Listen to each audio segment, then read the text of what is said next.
Dear students, आज हम resonance अर्थात अनुनाद की घटना के बारे में स्टडी करने जा रहे हैं।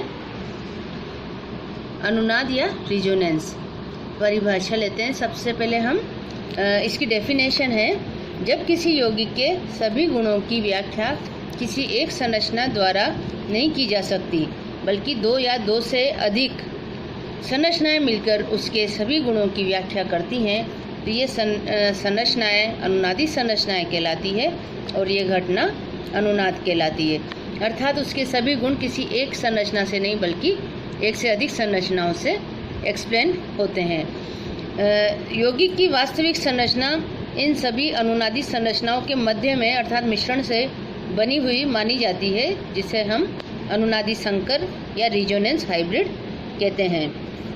रिजोनेंस से लाभ ये रहता है कि अनुनाद से यौगिक की अर्थात अणु की ऊर्जा में कमी हो जाती है और उसका स्थायित्व अर्थात स्टेबिलिटी बढ़ जाता है। रिजोनेंस युक्त अणु ज़्यादा स्टेबल होते हैं। अनुनादी ऊर्जा के बारे में अब हम देखते हैं। अनुनादी ऊर्जा या रिजोनेंस एनर्जी।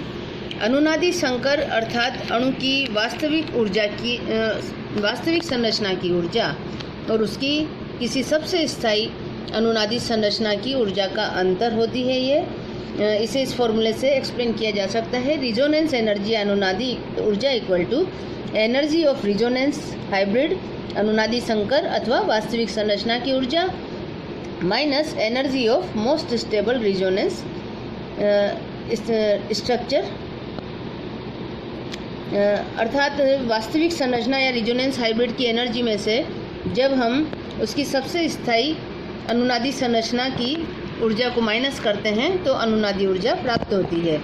इसकी कैलकुलेशन अर्थात गणना, अनुनादी ऊर्जा की गणना यौगिक की वास्तविक एक्चुअल व सैद्धांतिक अर्थात उसकी दोनों ऊर्जाओं के अंतर हीट ऑफ फॉर्मेशन के अंतर से की जा सकती है। इसे हम दोबारा देखते हैं। अनुनादी ऊर्जा की गणना को उसकी वास्तविक संरचना यानी रिजोनेंस हाइब्रिड की हीट ऑफ फॉर्मेशन में से जब हम उसकी सैद्धांतिक हीट ऑफ फॉर्मेशन को माइनस करते हैं तो रिजोनेंस एनर्जी प्राप्त होती है। हम यहाँ रिजोनेंस के एग्जाम्पल ले रहे हैं। पहला एग्जाम्पल हम बेंजीन की अनुनादी संरचनाओं से लेते हैं। यहाँ पर बेंजीन की 5 अनुनादी संरचनाएं दी गई है, जिसमें ये पहली 2 केकुले स्ट्रक्चर्स हैं, जिसमें इसके पाई बॉन्ड्स की इस पोजीशंस चेंज हो जाती है। ये 3 इसकी डेवार स्ट्रक्चर से बेंजीन की, जिसमें एक डायगोनल बॉन्ड भी उपस्थित होता है। इस प्रकार ये बेंजीन की 5 रिजोनेंस स्ट्रक्चर्स हैं। अब हम सेकंड एग्जांपल लेते हैं कार्बन डाइऑक्साइड का। ये कार्बन डाइऑक्साइड की अनुनादी संरचनाएं दी गई हैं। यहाँ पर कार्बन और ऑक्सीजन के बीच 2 बंध और यहाँ पर भी 2 बंध हैं और ये नॉन आयनिक स्ट्रक्चर हैं, जबकि ये दोनों स्ट्रक्चर्स आयनिक स्ट्रक्चर्स हैं। इसमें जब इसके लोन पेयर यहाँ पर शेयर्ड हो जाए और ये शेयर्ड पेयर अनशेयर्ड पेयर में चेंज हो जाता है तो ये स्ट्रक्चर प्राप्त होती है, जिससे ये ऑक्सीजन ट्रिपल बॉन्डेड अर्थात प्लस चार्ज से और ये ऑक्सीजन नेगेटिवली चार्ज्ड अर्थात सिंगल बॉन्डेड हो जाता है। इसी प्रकार ये दूसरा कार्बन डाइऑक्साइड की आयनिक स्ट्रक्चर है। इस प्रकार कार्बन डाइऑक्साइड की ये 3 अनुनादी संरचनाएं पाई जाती है। अब हम कार्बोनेट आयन की अनुनादी संरचनाएं लेते हैं। कार्बोनेट आयन में भी इसी प्रकार 3 इसकी रिजोनेंस स्ट्रक्चर्स पाई जाती हैं। ये जो कार्बोनेट आयन है, इसमें एक ऑक्सीजन नॉन आयनिक जबकि 2 ऑक्सीजन पर एक माइनस चार्ज होता है और जब इससे दूसरी स्ट्रक्चर में कन्वर्ट होता है तो ये जो लोन पेयर है ये यहाँ शेयर्ड हो जाता है और ये पाई बॉन्ड अनशेयर्ड पेयर में बदल जाता है और ये स्ट्रक्चर प्राप्त होती है। इसी प्रकार जब ये लोन पेयर यहाँ पर शेयर्ड हो जाए और इसके शेयरिंग के बाद में यहाँ पर इस ऑक्सीजन पर एक माइनस चार्ज और यहाँ पर दूसरे ऑक्सीजन पर ये जो शेयर्ड पेयर में बदल जाता है और ये जो ऑक्सीजन है ये इसमें डबल बॉन्डेड ऑक्सीजन में कन्वर्ट हो जाता है। इससे थर्ड स्ट्रक्चर प्राप्त होती है एलिल धनायन। अब हम एलिल धनायन का दो आयनिक रिजोनेंस स्ट्रक्चर्स लेते हैं।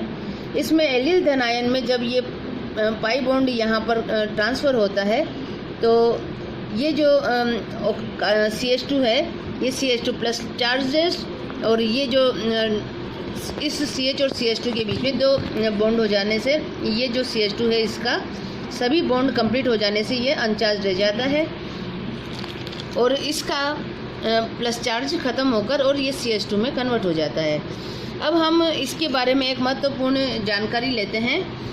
ये नोट देखते हैं कि ये सभी जो रिजोनेंस स्ट्रक्चर्स हैं इनमें हमने एक खास बात देखी है कि इनमें केमिकल बॉन्ड का डीलोकलाइजेशन होता है, अर्थात हम इसमें जो रिजोनेंस स्ट्रक्चर्स होती है वो डीलोकलाइज्ड केमिकल बॉन्डिंग से प्राप्त करते हैं और ये डीलोकलाइज्ड केमिकल बॉन्डिंग का एक प्रकार है रिजोनेंस की घटना। और अनुनादी इसको इस प्रकार हम समझा सकते हैं कि अनुनाद वास्तव में इलेक्ट्रॉन विस्थानीकरण से उत्पन्न होता है, अर्थात जब रासायनिक बंध के इलेक्ट्रॉन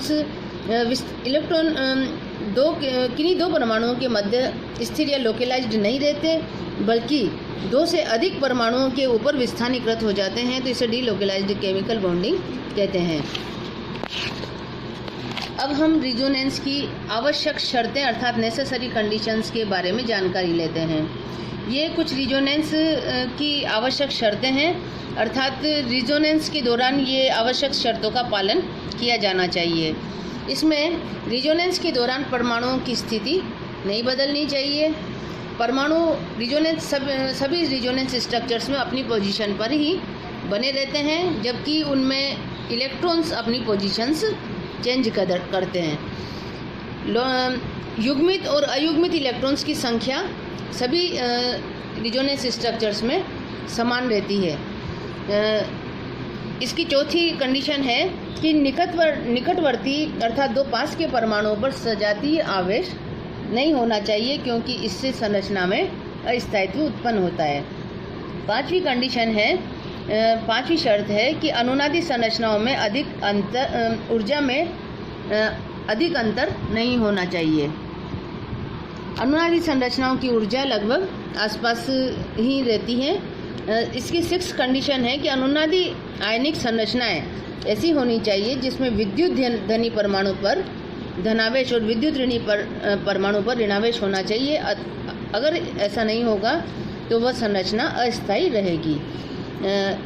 इस एग्जाम्पल से इन सभी कंडीशंस को हम एक्सप्लेन कर सकते हैं कि जैसे इनमें लोन पेयर्स और बॉन्ड पेयर्स की संख्या समान है, जैसे इसमें 2 और 2 4 बॉन्ड पेयर हैं, इसमें भी 4 बॉन्ड पेयर हैं। और इसी प्रकार इसमें जो माइनस और प्लस चार्ज हैं ये इलेक्ट्रोनेगेटिव एटम पर यदि इलेक्ट्रोनेगेटिव एटम पर नेगेटिवली चार्ज पोजीशन उपस्थित होती है तो ये अधिक स्थायी कंडीशन होती है। ये जो निरावेशित संरचना होती है ये आवेशित संरचनाओं से अधिक स्थायी होती है, अर्थात इस संरचना का स्थायित्व इन दोनों संरचनाओं से अधिक पाया जाता है। अब हम अनुनादी संरचनाओं का योगदान के बारे में स्टडी करेंगे कि कौन सी अनुनादी संरचनाएं अनुनाद में अधिक योगदान करती है। पहली इसमें कंडीशन हम देखते हैं कि सभी परमाणु एक ही तल में उपस्थित होने चाहिए, जिससे कि पाई इलेक्ट्रॉन्स और लोन पेयर्स का गतिशीलता सुगमता से हो पाए और विभिन्न परमाणुओं पर इलेक्ट्रॉन्स आसानी से मूवमेंट कर सके, तभी जाकर अनुनाद संभव है। जैसे कि 1, 2 और ये 3 बंधित परमाणु एक ही तल में उपस्थित हैं, जिससे आसानी से इलेक्ट्रॉन्स का मूवमेंट पॉसिबल हो सके। ये वाइनिल क्लोराइड की अनुनादी संरचनाएं हैं। अब हम सेकंड पॉइंट पढ़ते हैं। सेकंड जो कंडीशन है कि अनुनादी संरचनाएं कौन से अधिक योगदान करती है, कि वो अनुनादी संरचना अधिक योगदान करेगी जिसमें अधिक सहसंयोजक बंध उपस्थित हो, क्योंकि अधिक सहसंयोजक बंध उपस्थित होने पर उसका स्थायित्व भी अधिक होता है और बंध ऊर्जा अधिक होने के कारण वो अधिक स्थायित्व प्रदान करती है अणु को। जिस प्रकार इस निरावेशित संरचना में 2, 3 और 4, 5 टोटल 5 बंध इस स्केलेटन में उपस्थित हैं, जबकि इस वाली अनुनादी संरचना में केवल 4 ही बंध उपस्थित है, 1, 2, 3 और 4। तो ये 5 बंध युक्त अनुनादी संरचना का स्थायित्व 4 बंध युक्त अनुनादी संरचना से अधिक होता है।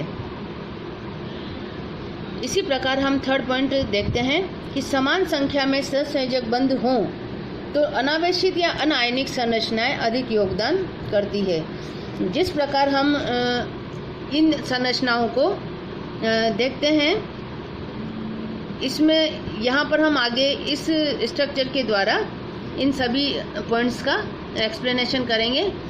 समान संख्या में सहसंयोजक बंध उपस्थित हो तो निरावेशित संरचना इसलिए अधिक योगदान करती है क्योंकि निरावेशित अवस्था ज़्यादा स्थायी होती है। चौथी कंडीशन हम चौथा पॉइंट पढ़ते हैं, निकटवर्ती परमाणुओं पर विपरीत आवेश हों तो अधिक स्थायी होती है। यदि निकटवर्ती परमाणु पर विपरीत आवेश हो तो अधिक स्थायित्व इसलिए प्राप्त होता है क्योंकि उसमें आकर्षण की ऊर्जा होती है। जैसे हम ये स्ट्रक्चर देखें, ये एक एसीटोन अणु है और ये इसकी एक अनुनादी संरचना। इसमें ये निकटवर्ती परमाणुओं पर विपरीत आवेश उपस्थित होने के कारण ये संरचना अधिक स्थायी है। विपरीत आवेश निकटवर्ती परमाणुओं पर होने पर ये संरचना अधिक स्थायित्व प्रदान करती है।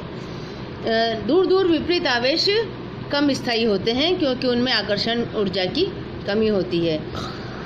6 पॉइंट देखते हैं अब हम। 2 भिन्न भिन्न परमाणु होने पर विद्युत ऋणी परमाणु पर नेगेटिव और विद्युत धनी परमाणु पर पॉजिटिव आवेश होना चाहिए। जिस प्रकार ये संरचना में विद्युत धनी परमाणु पर ऋणावेश और विद्युत ऋणी परमाणु पर धनावेश है तो ये कम स्थायी है, अर्थात इस प्रकार का अनुनाद नहीं होता और इस प्रकार की अनुनादी संरचना का योगदान भी कम होता है। जबकि इस अनुनादी संरचना का योगदान अधिक होगा क्योंकि इसमें पॉजिटिव आवेश विद्युत धनी परमाणु कार्बन पर है और ऋणावेश विद्युत ऋणी परमाणु ऑक्सीजन पर है, अर्थात इस अनुनादी संरचना का योगदान एसीटोन के अनुनाद में अधिक होता है। 7वां पॉइंट हम देखते हैं, निकटवर्ती परमाणुओं पर सजातीय आवेश यदि हों तो उनका योगदान नगण्य होता है। जिस प्रकार हम इस अणु का अनुनाद देखते हैं कि इसमें इस कार्बोनिल आयन के जो पाई बंध हैं उसके इलेक्ट्रॉन्स ऑक्सीजन पर चले जाते हैं और माइनस चार्ज देते हैं और कार्बन पॉजिटिव रह जाता है। इसमें भी कार्बोनिल बंध में ऑक्सीजन माइनस और ये कार्बन पॉजिटिव होकर जो ये संरचना प्राप्त होती है, इसमें दोनों निकटवर्ती परमाणुओं पर धनावेश उपस्थित है।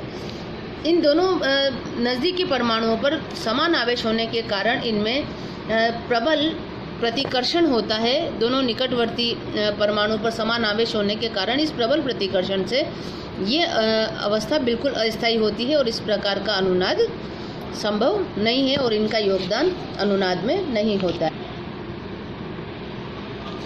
Thank you very much.